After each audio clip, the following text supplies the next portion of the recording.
Hey guys, Sublord here, back in with another action figure review. Today I'll be taking a look at the DC Comics Digital, or as the internet has dubbed it, the DC Comics Fidgetal Atom, Silver Age Atom, from the not-so-fine folks over at McFarlane Toys and or DC Direct, because nobody cares about the NFT BS with these figures. They only care about the figures.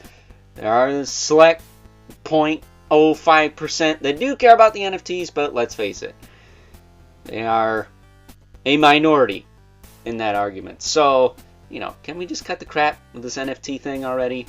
I mean, that Silver Age Joker looks freaking awesome, but I don't think anyone wants to deal with this crap anymore. Save $5, do us a favor, man. Do us a favor, man! That said, truth be told, I didn't actually pick up this entire wave of DC Comics Fidgetal figures. I only got the Atom and the Green Arrow here. So there's your premature size comparison, but I did not pick up the Superman just yet. I plan on it, but money's tight, times are hard, so much so I can't even give you a Christmas card. So that said, this figure's pretty solid, so before we get too far ahead of ourselves, why don't we cut right to the chase and get into meat and taters of this review and take a look, see at all the Atom has to offer in terms of accessories. Starting off with an extra pair of hands, one of them's pointing, one of them's open. That's cool, I guess. Would have preferred another fist, maybe, and another open hand. So we got pairs, because he's got a trigger finger hand, for some reason, and a fist hand on him currently, so that's kind of odd. We do also get this little mini-me of him, which is almost in scale with the Page Puncher's 3-inch line. So if you wanted an Atom for those, you could stick him with those, I guess. That said, he doesn't stand very well. Falls forward. That said, he's a little warped, so I could probably heat this up, bend the legs back a little bit, and he'll stand just fine, but, as it stands, no pun intended, he can't stand, so that's a bit of a fail. That said, we do also get the collectible trading card with a bio on the back. I believe his real name is Ray Palmer. And he can shrink. That's pretty much it.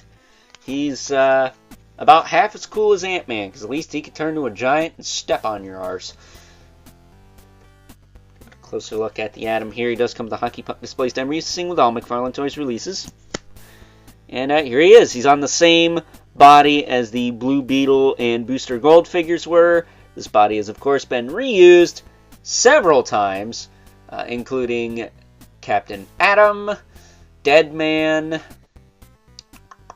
Nightfall Nightwing, the classic version of the Riddler, which I actually don't have, which kind of sucks. I know there's more than that. There's plenty on this body. The Max Mercury figure utilized these parts.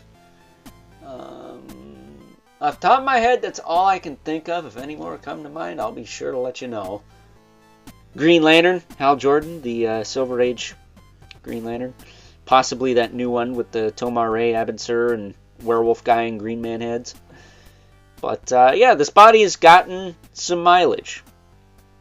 Oh, the Flashpoint Paradox Barry Allen Flash. Doy. But as far as articulation goes, if you are new to this body, said we'll rotate side to side. It'll look up pretty well. It'll look down, okay. It'll tilt side to side. Shoulders go up. Got a whole lot of wiggle, wiggle, wiggle, wiggle, wiggle. I work out in that, what do you call that? Butterfly, rotating cap joint there. Turn the arm all the way around. It's got a bicep swivel, double jointed elbow. That works pretty well. He does have a ball hinge wrist with a hinge, swivel, and swivel. Torso will lean this far forward, this far back. Needs a lot more back than it does forward, let me tell you what. Tilt side to side, and then of course rotates and rotates. It's a solid body, man, but could use more crunch forward, I think. Hips will kick out that far, back down, forward and back.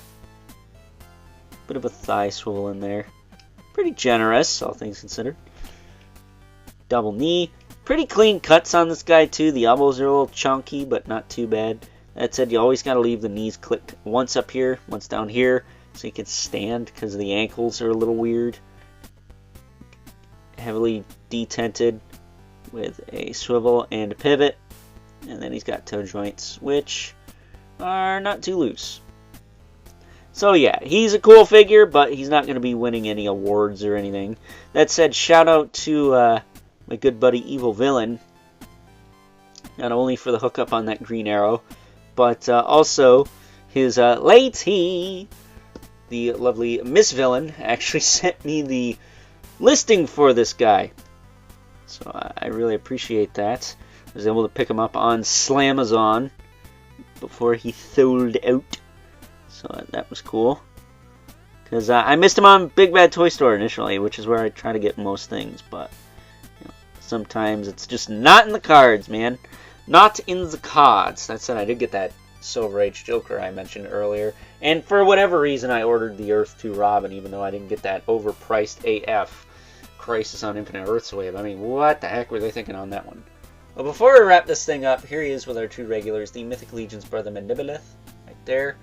And the infamous K11 Spawn, who, as usual, yep, towers over everyone. So, with that being said, it is time now that we wrap things up with some final thoughts.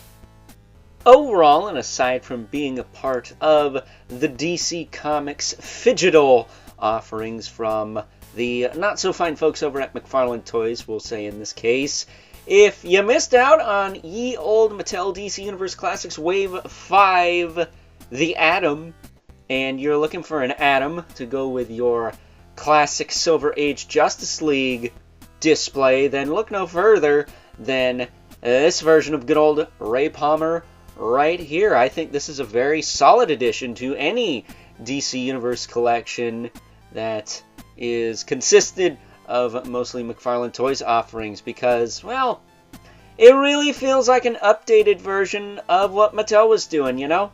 And I'm totally okay with that. Kind of wish that's what they did in the first place, but hey, at least we finished the Dark Knight's Metal team right, for all that's worth. Granted, some of them are not in scale with each other, but that's just the norm, isn't it? So, with that being said, hope you guys enjoyed this review. Until next time, I'll catch you guys later.